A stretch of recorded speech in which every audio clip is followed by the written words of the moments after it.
So, did you know that MIT's Human Dynamics Centre found that conversations outside of formal meetings are the most important factor that contributes to team success? That's why we built WorkTrip, to supercharge team culture and exceptional performance through off-site working design. If you're looking to take your team on an off-site this year, go to worktrip.com and check out our team-specific listings, including venues, experiences, executive coaches, facilitators and speakers.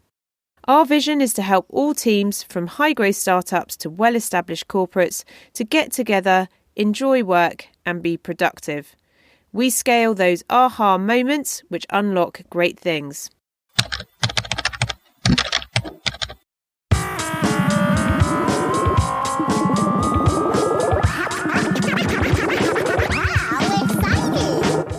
Hello listeners, how is it going?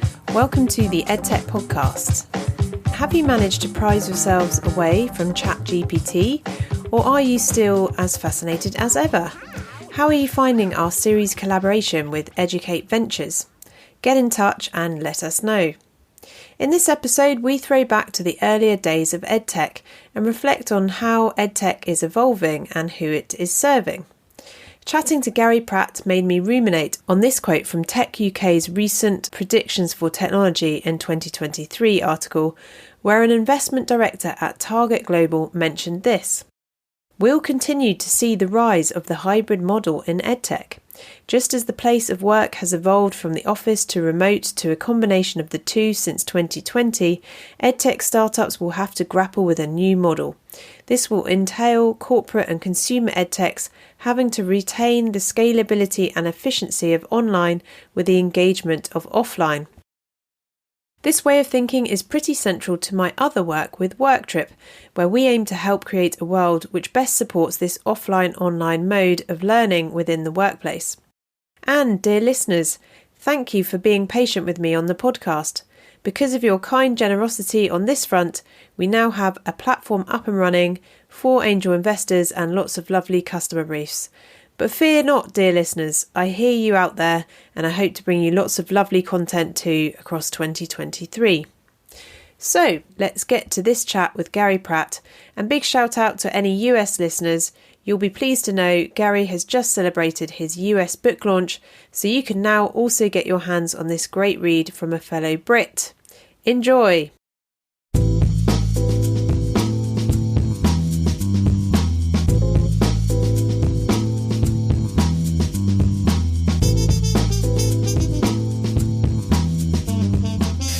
Well, I'm very excited. It's finally blue sky outside after lots of rain this January. And this week on the EdTech Podcast, I'm delighted to be joined by author and founder Garry Pratt. So welcome, Garry.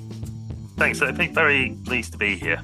So I'm excited to talk to you today about EdTech, entrepreneurialism and outdoor thinking. And these are 3 things that I'm very interested in. So let's jump straight in. First up, Garry, across your career, you've co-founded everything from a sensor tech company to a chain of cook shops to an early edtech company called Teach It. So I've got here, when did you realise you had an entrepreneurial streak or that you enjoyed problem solving?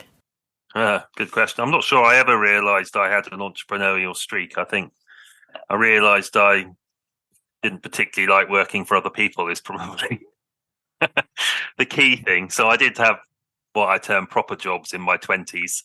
And that was exciting. It was in a early sort of pre-dot-com tech in the US and here. So it was all very exciting in the sense of fast growth acquisitions. So the other answer, I guess, is that was very entrepreneurial. So all my jobs have been for very entrepreneurial people. My first proper job from uni was Chris Anderson, now famous for TED, but back then famous for Future Publishing. So yeah, in one sense, was never that good at working for other people.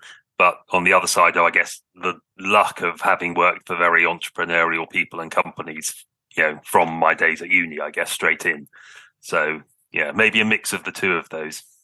Yeah, I love that. I can relate. So thinking about Future Publishing, worked in events, and it wasn't until like 10 years later that I looked back and thought, well, that process is understanding whether there's appetite for a new product, basically making it from scratch, researching a market and those kind of things. So, really, really love that. Digging into your EdTech business of 20 years ago, Teach It. Can you tell us a little bit about why you set up Teach It and how you got into that as well? Yes. So I was running a chain of cook shops, as you alluded to then, which I'd set up with an old uni mate as a very, very left field sort of turn out of tech world to, let's set up some shops. And so that was going on. And but at the same time, my wife Siobhan was an English teacher, and I guess a perfect storm of us always having tech at home from an early stage because of my background in computing, her starting out teaching and making all of her resources electronically in the days when most teachers still made them by hand, or there was probably even still bander machines in some department offices. So I think that sort of came together it actually came together on the Thai beach. That's a sort of different story, but it's something about being outside and away and thinking differently, I guess, that we literally made a decision just to, let's just publish them on the web and see if any other teachers are doing this. So Teacher was set up with no business plan. But in the very early, this is 1999, so the wild west of the internet. And in retrospect, people didn't, it's well before most people were sharing anything for free on the web. It was a place for companies to have websites, and that's it, really. So through luck, I guess, we just stuck all of Siobhan's materials is English teaching. Stuck sort of 400 pages of English materials on the web and said, you can have these, for your English teaching, and got people to register and give us their email addresses. And so we did that, and Siobhan was still teaching, and wind the clock forward about a year. And we were, I can't remember exact figures, but in terms of numbers, but I do. The seminal point came when our hosting company asked us to leave because we were using up all of their bandwidth, which is sort of strange these days. But basically, English teachers from around the country were registering, all of them, and getting our stuff. So it still wasn't a business, but it was, I guess, that classic need. We'd proven a need that teachers wanted new ideas of how to teach Macbeth or whatever in the classroom, and liked Siobhan's stuff. And a small, merry band of contributors has started saying, yeah, you can have mine too. And Siobhan, probably being an English teacher, edited them all so they all looked beautiful. So that was the bones of Teacher. But then the change came when it was costing us money, basically, to host it, to look after it. So Siobhan had left teaching, but it made no money. So I left the shops, and in another, I guess, more common way now than then, we basically asked the 20-odd thousand sort of registered users what they'd pay for. And they all said, we want to be able to edit them because these are all PDFs. So, Teacher as a business was born by just, making editable versions of teaching resources available. So that was where it came from, and it grew really quickly from there. But I think people often ask, how did you do that? And we used to joke that we didn't spend a penny on marketing. We didn't. But I if I'm being honest, I think that's because 1999, 2000 was a very different place that you could get on the first page of Google. I'm not saying totally easily. You had to be doing something good, but the barrier to entry was much, much lower. So we sort of had a business appear by accident almost. Yeah, I'm just fascinated by this whole your cook shop business and this nascent idea, and also how it relates, and we'll come back to this later, but the kernel of that idea being generated in a different environment. So we'll definitely come back to that. Yes. So just sticking with EdTech for a little bit longer, I suppose that was 1999. What evolutions do you think the EdTech world has gone through over the past years since that point, and sort of what most excites you these days if you're ever sort of dipping into that space? Yeah, well, I sort of dip in a bit less, but I guess I've been involved in because of Teacher, and then with lots of other sort of brands in that space over that time.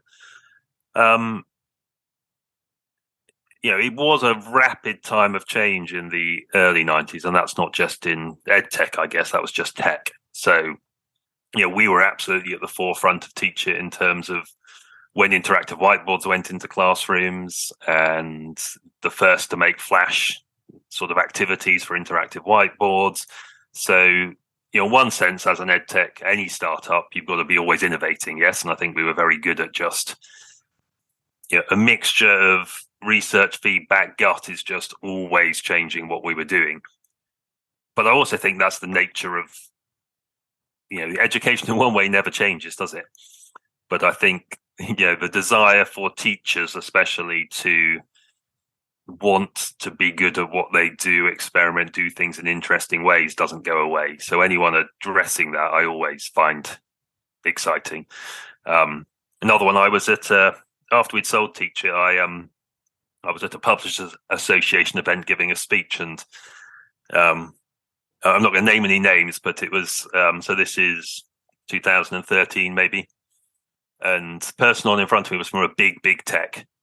And his presentation was basically content is dead. It's all about the tech, the platform. And my first slide said content is king. And but I sort of believe that. I think teachers, what I'm drawn to is the role of teachers and good content regardless of the tech. And I always get a bit dismayed where they think that the technology platform is actually the answer. I'm not saying those companies don't make a boatload of money, but I don't really think that's ed tech. It's not actually being educational, and that's sort of my line. The things that interest me when there's some pedagogy, there's something interesting that actually drives education as opposed to just tech. Are you still active as the chairman of Kindly?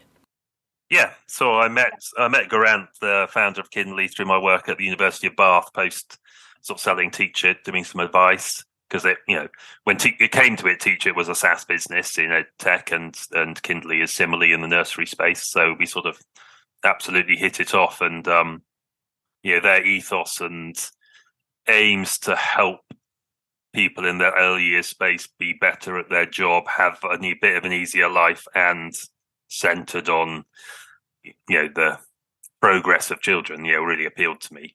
But back to the point I was making, Teacher, it's also made me reflect that it's a much tougher world to navigate now than it was 20 odd years ago.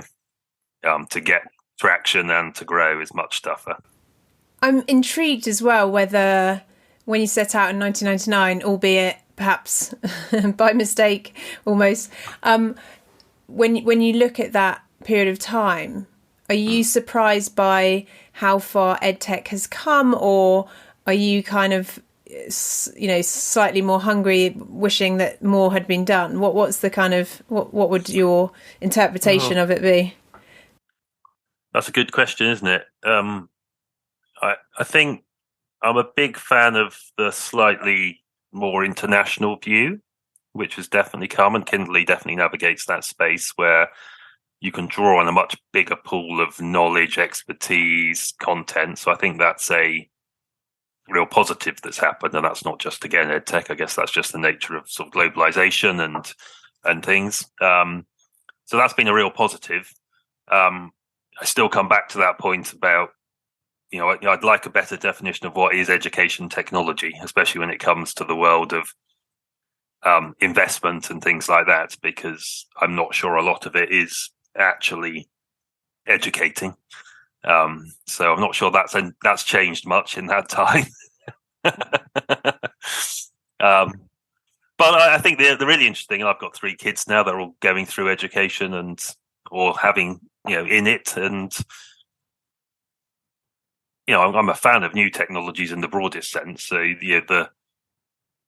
like in all aspects of our life, the places you can get educated has increased enormously, and that's got to be positive on one front, but Teacher was absolutely founded on the basis that central to education are teachers and educators, and that makes it much more complex for them to navigate, I think.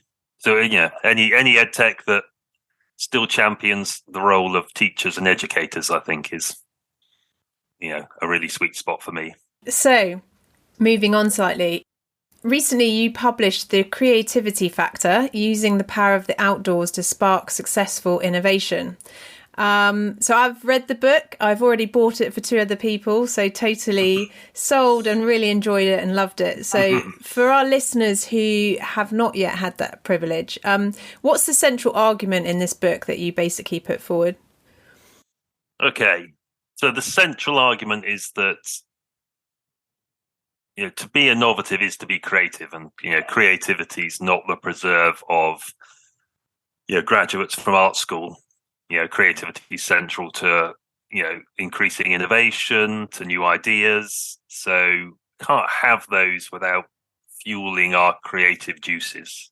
So it doesn't have to be you don't have to be creating art. All successful ventures are founded on having good ideas. Putting aside the whole putting them into action, let's ignore that bit of it. But if you don't have good ideas and you don't manage to generate other ways of seeing the world, you're not going to create real innovation. So if you start with that point and then you start to question, how can you generate creativity? And this is exactly what I was doing as I started a PhD and started researching, entrepreneurship and creativity. And you soon come to realize, and there's plenty of science around, that most of the ways that we've thought that we should do that are a bit broken. There's a whole section in my book about brainstorming being dead, and it's nothing new that I found out. And some of the research that brainstorming doesn't work goes back 20 or 30 years, but we still lock ourselves in rooms and hope to have blue sky thinking time. So the sort of business practices that apparently center on creativity are all a bit flawed, and that's not knocking all of them. I'm quite a fan of Lego and Lego serious play, but we sort of wheel it out once a year, or some companies do on a workshop. So the next bit is, we should continually try to be creative and come up with new ideas. It should be central to work. It's actually, that thinking is work. It's not just having to sit at a computer and be productive. So I started researching that, and then you come to, what makes you creative? Well, you've got to get your brain in what's called this default state. That's where ideas emerge and happen. And it's really interesting space, that it doesn't happen by resting and doing nothing. It happens, there's a fantastic research paper called Inspired by Distraction by some American academics. And you have to be doing something. And it just happens that walking is there's a shortcut to getting your brain into default mode. Just literally walking gets your brain into default, and you accelerate that if you do that outside in nature, away from the square rooms, boxes of our world, and away from our tech. And plenty of science in the book explains how that happens. And you start to go, well, why is that? And actually, there's some nice deep-rooted evolutionary reasons. We are, cognitively enhanced sort of athletes, really, as human beings that are designed to navigate complex landscapes, hunting, gathering, not getting eaten by beasties or attacked by other people. So the same bit of your brain which is centered on creativity is actually the bit which we use for navigation. So all these bits of research came together, and I had that aha moment. I've always done this. I've always gone out walking when I need to think. So the book is really a call to not book another meeting room at the Oxford or Watford Hilton for your strategy day, but take it outside. And hopefully also a whole load of methodology to help people do that. But if I had one call, it's that. The magic's not going to happen in, sat in another management training session or sitting around a big table with some bits of paper and coloured pens. You still need to do that afterwards. I'm not saying you could, I try to take as much work as I can outside, but I'm not saying you can take it all, but I want it to be taken seriously, that it is actually deep work and not bunking off. It's not team building. It's not away days, although I love them too, but there's actually deep work to be done. outside. There's so many bits there, and the point that you mentioned about default mode and fascinating research about literally the cadence, like the optimum cadence for getting into that state. So don't walk too quickly, don't walk too slowly, and there's tons of research out there on all of this stuff. But also that point that it's not a one-off. You can't tick this box and then go back to it next year. That it's like a kind of continual process. And I think also towards the end of your book, you almost talk about what the cadence of that is. If you were to suggest to teams, how often they get outside, in what ways, you've kind of thought quite deeply around what that looks like as well. Yes, I've tried to, because I've tried to make it as easy and accessible as possible. And it is there's a Venn diagram somewhere of, the personal benefits to doing it, and the team and the work benefits, and it's all a bit messy, because it's sort of accepting that there isn't really work and home life. It's all life, and we all try to put up these barriers, and I think that's right, that you don't necessarily sit at your computer on a Sunday and do that stuff, but your brain's still doing stuff, and so once you accept that, there's ways to help organize that and help pick out those ideas, or at least help your thinking be clear. So that's sort of the framework that I tried to come up with, and again, not all my work, but based on some work by Michael Easter and some academics in America on trying to work out your equivalent of your 5 a day, if you like. So my summary of that was this 23-3 rule, which is 20 minutes walking in nature every day, and that's easy for everyone. You do it on your commute. And when I say nature, it doesn't. It just needs to be outdoors somewhere. You don't have to go to the deepest wilds. And again, the science is in the book. The really important thing is that is not on your phone or on your tech, if you want to get the maximum benefit out of it. So that's easy. 20 minutes a day, and we can do that. Whether we've got a dog, we're walking to work, we extend our lunch break to get a sandwich from a further shop, and there's some real benefits to that. The 3 is a 3-hour walk or being in nature every 2 weeks, and that's, I think, important. As something I run an outdoor group, a networking group, which we've been running for 2 years, and it's based on that very thing, that every Friday morning, every other week, there's a walk. And I think if you asked everyone in that group, the sort of walking, talking that you get and benefits you get, and some people talk about it really simply, that the work they do on a Friday afternoon is the best work they do all week. I don't tend to work on a Friday afternoon after I've done it, but but I think that's powerful. And then the one I think makes a real difference, and where the science properly stacks up, is the 3 days a quarter. There's some great science in the book, and you've read it, and one by Ruth Ashley, another American academic, about the huge benefits that come on day 3 of being outside somewhere. So this is the sort of, I guess, the equivalent of the company retreat, of the strategy away time, or what you would have used for team building, and there's team building built into being as a group outside somewhere doing something. So that's the one I want people to really do, but I understand there's steps in between. And I think if people viewed the 3 hours every couple of weeks as, once a month, company get together on a strategy day as well, I think that would work. I think it's, 5 a day isn't that you have to eat those 5 every day. It's, it's the principle of building up and eating more. And I think that's the same. If you accept there's some real benefit to doing it, then try and build it into some pattern, as opposed to, it's a bit like medicine, isn't it? It's much better to prevent yourself getting ill. And I think the same's right for your brain. If you practice things well, you won't get ill, or you won't not have ideas, and your brain won't get muddled.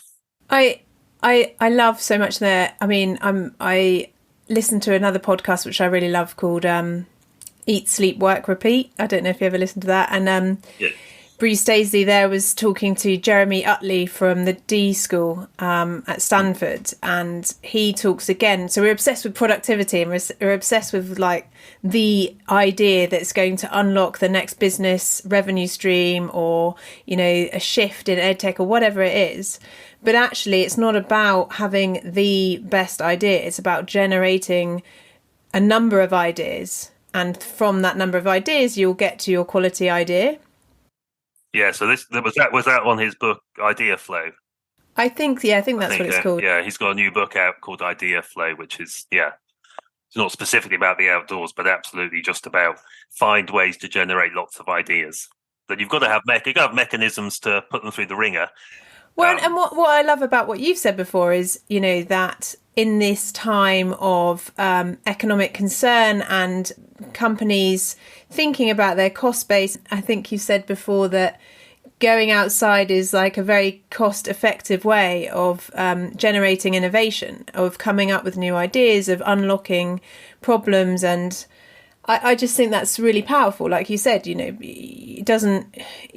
Everyone can access that in some shape or form. So I think it's very interesting. Yeah, and I can, as a practitioner, as opposed to, I guess, the author, testimonials are always best, aren't they? I'm not going to read you testimonials, but, everyone I've ever properly done this with does it again. And my best customer, who was also my first proper paying customer for specifically this work, it's now absolutely embedded as the way they do this type of thinking and work together, so we're constantly booking the next trip, and they still get to do fun stuff like, change where that is and the exact format, time of year. But yes, Ed, who's the CEO of that, as a young tech company, fast growing and having to innovate, absolutely talks about return on investment. And he's got no doubt that, this delivers absolutely on return on investment better than most other things they do. And I think to sort of tease out that point a bit more, I've put here, this is something I'm a bit obsessed about. So I think when I think about the podcast and starting 7 years ago, and this is a sort of sector analogy with EdTech, but probably parallels could be drawn to other sectors, because actually it's about the effect of the internet and how the internet has matured and our understanding of where the limits of that is, or where those limits lie. So I put here, previously I think the EdTech world has been culpable of talking about technology as if it existed separately to organisational culture and people. And one of the moments I love in the book is when you talk about combining the duality of our traditional work practices with all of their productivity benefits and our innate sense of adventurousness in order to unlock the creativity lurking within all of us. And so this makes me think about, when you come up with the idea for this new business when you're on holiday or out of your normal environment. And so I'm really interested to know from you whether you think there's sort of an acceptance culturally within organisations that this playfulness, this creativity, this allowing space for new ideas in different ways, whether that is becoming more accepted. And I suppose for the listeners of this podcast, that might be people like learning and development specialists within organisations, or how that's evolved, I suppose. Yeah, I think in that wider learning and development, and especially coaching space, there is absolutely a growing sense of the use of the outdoors as a place. And I take that as a big positive. I think, my bit of that is actually making it, of all the lovely benefits, also making it a useful place to do stuff. And I think that's less accepted. So I think there's quite a lot of movement that for health, well-being, employee well-being, all of that, I think that's growing quite rapidly. I don't think we're there quite yet on this is actually a really useful space from a work. So that is this work, is this, and don't get me wrong, I'm a big fan of the increase in focus on well-being in the workplace and sort of but if you put your sort of future of work hat on, and there's a quote in my book, and I won't quote it right, from Michael DePaula, who does similar work as me up in the Northwest. He says something like, we're going to look back on these work practices like we now look back on the Victorian, workhouses, locked in our little boxes looking at screens. So to your point, yes, I think there's a movement to use the outdoors more for certain things, but I'm not sure it's quite flicked into it's actually work. And I think that's where I'm trying to change it. And absolutely, the same processes that allow you to, view things differently, come up with alternative perspectives, come up with imagined futures, are all absolutely part of learning development, just as they are part of, for the role of innovation. I suspect, we talked about how slowly, education from a school or institutional point of view changes, but I'm sure I could write a book if someone would let me on the use of this in education directly. It's not necessarily, it's a sunny day, we're going to read our books on the grass.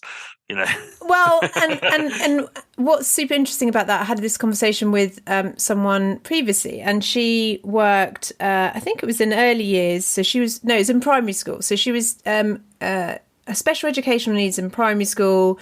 And her view was, we do intuitively understand the role of play and in educational practices. And we're really good at it at primary school level, early years primary school.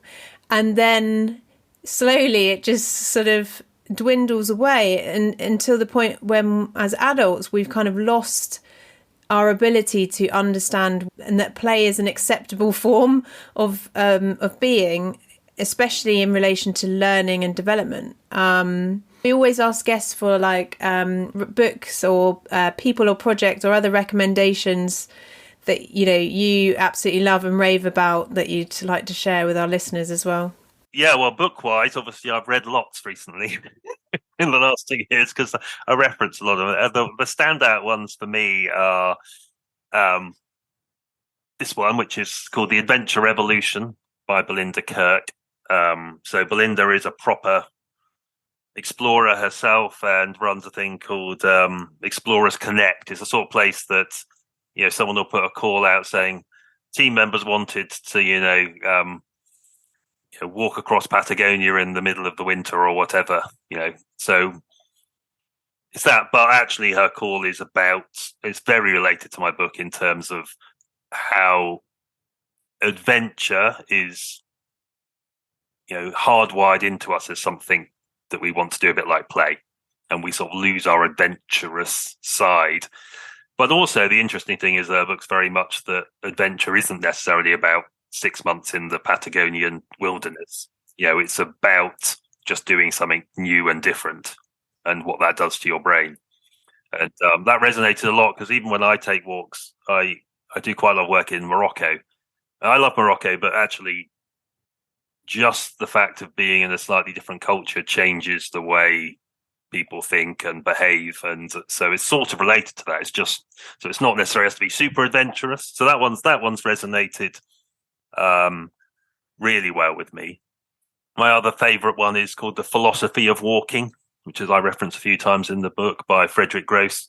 So that just, that's a sort of backbone of my book is, that great thinkers throughout history have absolutely known and used this.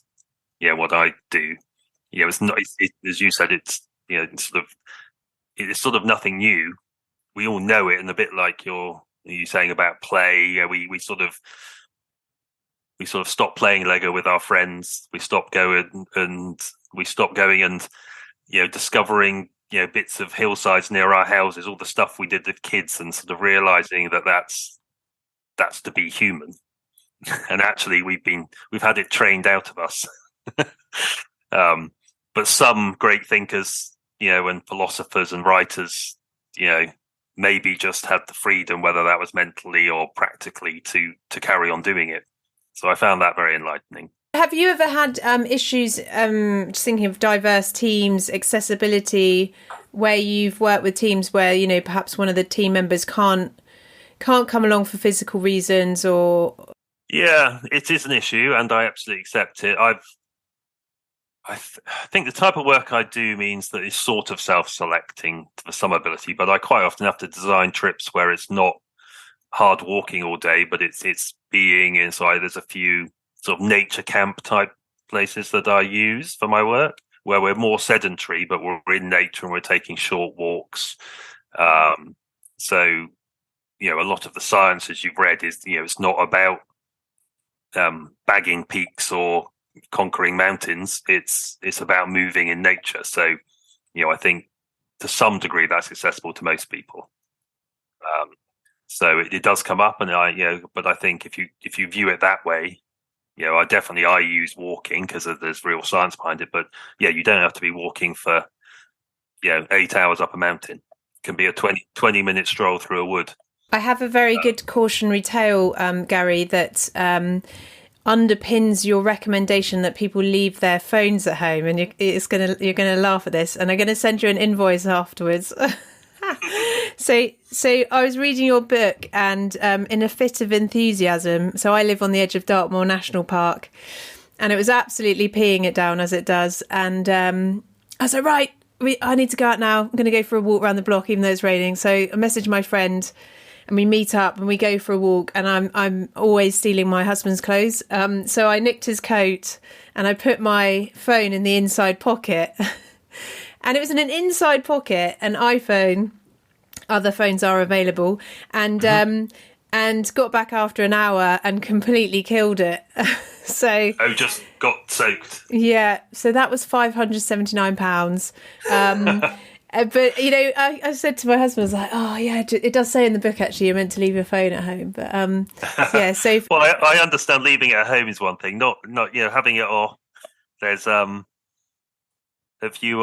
a new program out with Chris Hemsworth called Limitless, and the premise of the series is about longevity, but one of the episodes is about he goes on a memory walk in the outback in Australia, and not only do they not have tech, but they have to study the maps before they go and then commit them to memory and follow them, or try and follow them in the landscape. So it's tapping into this bit I was talking about earlier. Obviously, you've got to watch it with a pinch of salt because of the film crew that was with them as well. Whenever there's a major celeb doing a wilderness trip, but yeah, I think there are absolutely benefits to not having your tech. But I do understand taking it out.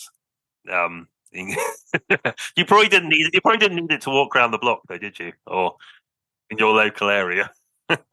Weirdly as well, yeah, I quite often take my phone because whilst I'm walking I get a ton of these ideas, and I want to use my notes app to jot everything down, or kind of I sort of use it to document them, and people will come up and think, oh, I need to connect with them, and so maybe you're not getting uncovering those deep-seated things, but it all, even at a surface level, it just generates so much going on that I love to kind of capture that straight away. Yeah, and there's no hard and fast rules. There's degrees to everything, isn't there? There's definitely benefits to not having it at all. But if not, as long as it's not blipping away, beeping every time you've got a message. I don't think I've had notifications on for several years, so not a fan. And if people want to find your book, so it's called The Creativity Factor. I'm guessing available in all good bookshops. Yeah, pretty much everywhere, online and physically, and in audio and Kindle. Not read by me, but I've been told that Nathaniel, who read it, has a very soothing voice. Okay, well, I look forward to listening to that. And Garry, how about if people want to follow you online? Do you have? Are you a Twitter fan? Are you on LinkedIn? What's the best way there? LinkedIn for me. My name is, luckily, you're either going to find me or an ex-international cricketer. I'm not the cricketer, although I wish I had been. Maybe. Amazing. Different lifetime. Awesome. Well, thank you so much, Garry. And your current business, EarSwitch. Looking forward to finding out all things about EarSwitch and whatever comes next, because it feels like every 5 or 10 years or so, you're putting out some other amazing startups. So we'll keep our eyes peeled on that. And thank you very much for your time today as well. It's been a pleasure. Thanks so much to Garry, and thanks for listening. If you fancy dropping us a note on Twitter, we are at Podcast Edtech. Hope to catch some of you in 3D this year. Take care.